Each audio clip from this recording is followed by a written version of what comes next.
So the more expensive the service, the more targeted and direct your approach must be. Higher price means that they need more trust, more proof, more education, and more direct contact required for a sale, okay?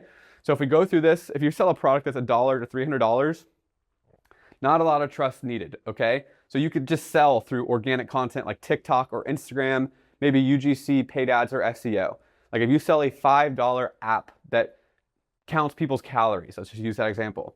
You could literally just make one piece of content. Someone on their feed that wants to count their calories would see it and be like, oh, that'd be really useful. Let me go download it. It's very low risk, so very low trust is needed. But if you start getting into that $300 to $3,000 range, you're really going to start relying on referrals.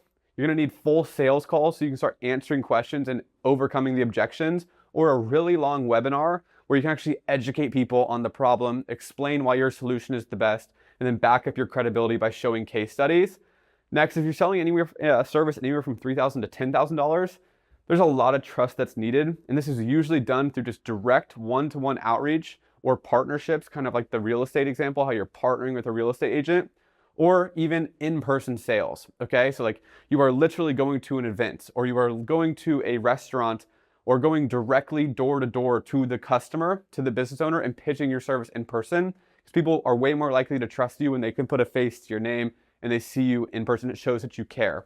And the reason that you can justify this is because the price point is so high.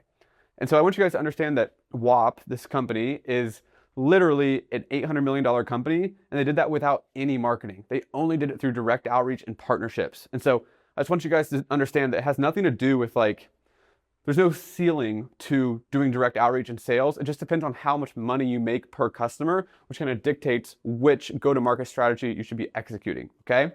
So just because you sell a service and it takes you a lot of time to fulfill it doesn't mean that you can't make $1 million a year as long as your pricing fits what you're doing and how you're spending your time, okay? It's very important to understand. Next is $10,000 plus services. This is really relationship selling. You're going to events and then you're layering in strategic partnerships. Like you're sponsoring an event that you know all these people would go to, and then you're in there hand-to-hand combat talking to everybody, okay? So basically a $50 service can sell from a TikTok. A $10,000 service needs calls, proof, and follow-up messages, okay? You're probably not gonna close them on the very first time you meet them. You're probably gonna have to talk to them once, follow up with them, get on another call a week later, give them more information, show them how it works. It might take a 30 to 60 day sales cycle just to get one client. But that's completely okay. That's how B2B works.